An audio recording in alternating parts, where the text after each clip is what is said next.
中国共産党はニューヨークで働く150人のスパイを維持するために数人のスパイを犠牲にするとも言わない。詳しくは VTR をご覧ください。It's an outrage. It's an absolute outrage. These two spies, as I said before, should receive a speedy trial and should be, executed if they're found guilty. That's what we used to do with spies and people who commit espionage in this country.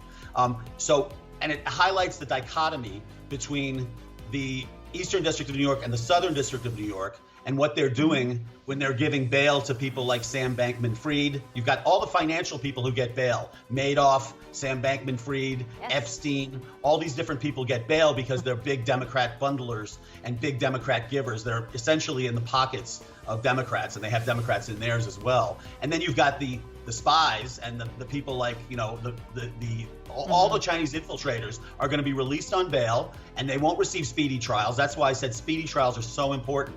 What's going to happen is it'll drop off everybody's radar screen.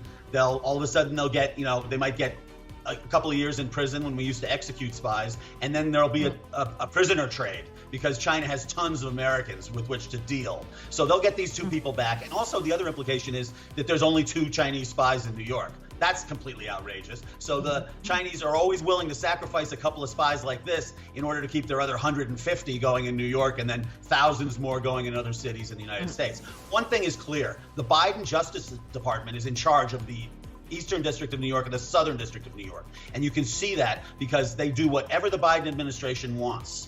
They did that with Trump, and they did that with Miles Guo. What I'm hoping and praying for, Ava, is that both cases will just kind of disintegrate and fall apart. The case against President Trump is disintegrating, and I think if we can get Miles Guo's, if we can get him bail and then have his case start to disintegrate, it could turn out well for both President Trump and Miles Guo.